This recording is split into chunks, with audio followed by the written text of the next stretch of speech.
Del Santo Evangelio según San Marcos.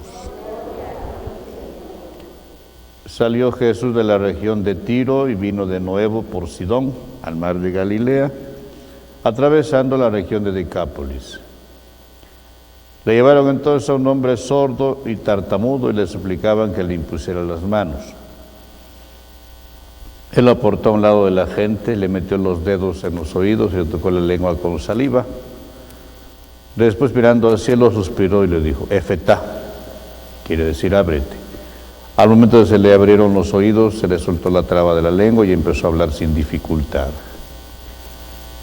Él les mandó que no lo dijeran a nadie, pero cuanto más se lo mandaba, ellos con más insistencia lo proclamaban, y todos estaban asombrados y decían: qué bien lo hace todo, hace oír a los sordos y hablar a los mudos. Palabra del Señor. Siéntense un momento. Continuamos la lectura del Génesis. Ahora nos tocó por escuchar el texto del Génesis donde está el origen del pecado, podríamos decir. En las culturas, por lo regular, siempre se pone que hay un Dios bueno y hay un Dios malo. El Dios bueno que hace todo el universo, y un Dios malo que quiere destruir o que quiere transformar el ambiente para que todo sea como Él quiera. Y entonces el Dios malo hace que el hombre peque o hace maldades al hombre para que se rebele contra el Dios bueno. En el caso de la tradición judeo-cristiana, el mal no tiene una consistencia en sí mismo. Es decir, no existe un principio bueno y un principio malo. No son dos dioses, pues. Lo malo existe en algo bueno. Porque no vemos, por ejemplo, a la maldad caminando. Vemos a una gente mala, no a la maldad como tal. Existen personas malas, personas corruptas. No vemos a la corrupción caminando, existen los corruptos. Es decir, una persona buena que se volvió mala. Eso sí existe. El mal existe en el sentido de que una persona decide libremente alejarse del proyecto de Dios. Existe como un rechazo hacia Dios. Eso es el pecado, rechazo a Dios. Y eso se hace voluntariamente. El pecado no se hace a la fuerza. Se peca porque se quiere pecar. ¿Sí? Y llega un momento en el que nos acostumbramos tanto a lo malo que ya nos parece normal lo que hacemos. Ya no hasta la conciencia deja de remorder, porque se habitúa a la persona a hacer las cosas de forma incorrecta. ¿Sí? Es más, una de las cosas que el demonio llega a lograr, acuérdense que el demonio también es un personaje que era bueno, pero se volvió malo por rechazar el proyecto de Dios. No más que en el demonio no hay vuelta de hoja. Decidió ser malo y ahí se quedó. No hay vuelta de hoja, no se puede convertir, no se puede.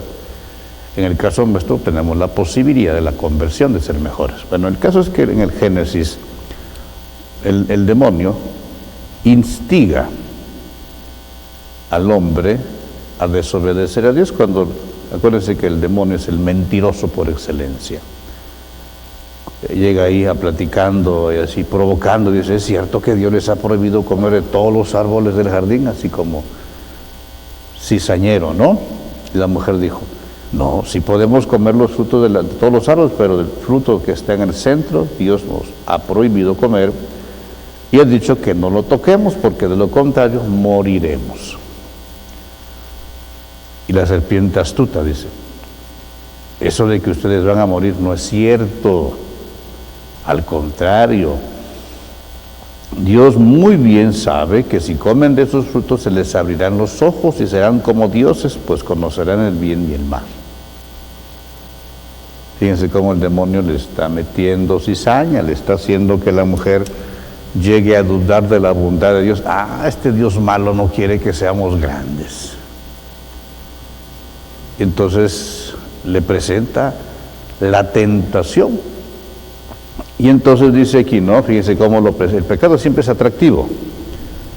Dicen todos los frutos de aquel árbol le parecieron a la mujer apetitosos, de hermoso aspecto y excelentes para adquirir sabiduría. No dice que haya sido manzana, pero los pintores siempre han puesto como una manzana porque una forma de representar un fruto atractivo, pues, no porque haya sido una manzana, no. Así dice el texto, no dice manzana. Y entonces, el pecado siempre aparece como algo atractivo, bueno. Al menos es la careta que tiene. Y le decía también el pecado se nos llega presente, cuando lo hacemos tanto nos parece hasta necesario. Pensemos, por ejemplo, en un alcohólico. O sea, es algo malo, pero él lo siente necesario. Si no toma, le empieza la temblorina. Pensemos en un drogadicto, por ejemplo. Si no se mete un pericazo o se mete en otra cosa, pues está con la ansiedad. Algo malo lo ve como algo bueno, como necesario. Es el pecado así. Nunca el pecado, si el pecado apareciera con su cara real, de tontos pecaríamos. Pero como aparece atractivo, es fácil caer. ¿Sí? Entonces aquí el pecado lo quiere presentar como un acto libre, voluntario, que la persona decide hacer. ¿Sí? Sí, engañado, pero la persona decidió finalmente pecar. Le creyó más al demonio que a lo que Dios le había dicho. Y desobedeció a Dios obedeciendo al demonio. Sí. Entonces, que no nos vayamos con la finta. Sí. Que nuestra fuerza de voluntad cada día sea mayor para decir no al pecado, no a lo que me aleja de Dios, no a lo que me pone en mal con mi prójimo. Sí. Porque el pecado al final rompe la armonía. Rompe la armonía consigo mismo porque después viene el sentimiento de culpa.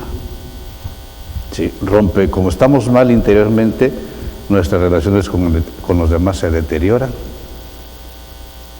Y como hemos perdido el equilibrio, rompemos la armonía de nuestra relación con la naturaleza y con Dios, desde luego.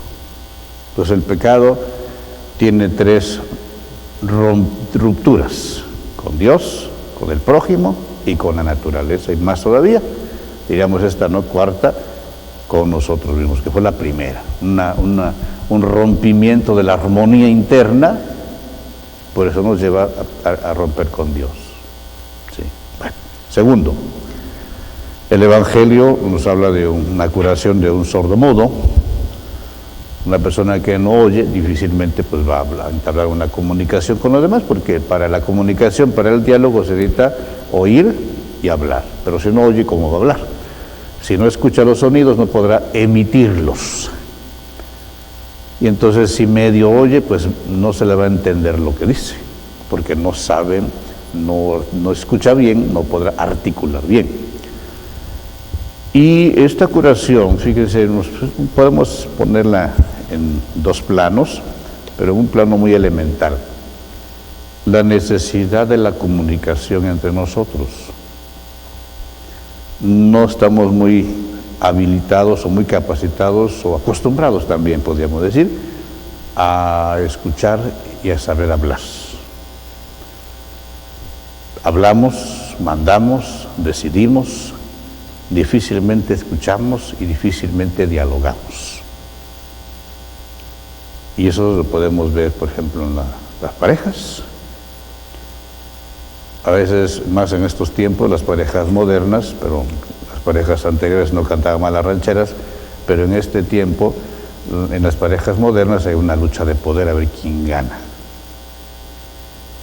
Era más frecuente antes, no quiere decir que sea lo mejor tampoco, pero era más bien un dominio. Por lo que el hombre, en esta cultura machista que nos movemos todavía, el hombre es el que quiere dominar, ¿sí?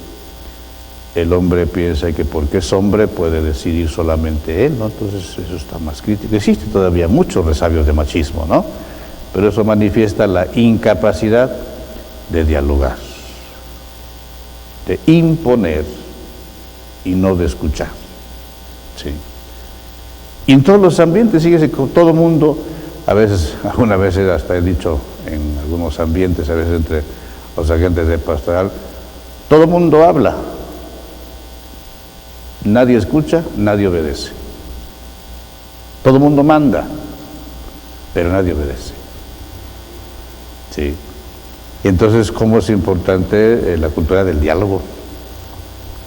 Necesitamos aprender a dialogar, a escuchar al otro. Eso es muy importante. Es difícil, ciertamente, saber escuchar al otro, acompañar al otro, no dirigirlo, acompañar. Sí, necesitamos aprender a escuchar.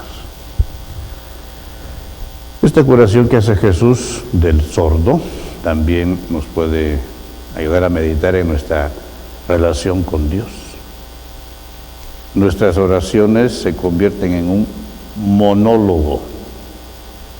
Hablar, hablar, hablarle a Dios, pero no escuchar a Dios. Entonces hay una parte de tartamudos sordos porque no escuchamos a Dios, ¿verdad? No le respondemos a Dios porque no lo escuchamos. Y mientras no lo escuchemos, pues no podemos dialogar con Él. Pidámosle al Señor pues que nos ayude a superar esa sordera y esa tartamudez. Así sea. De pie.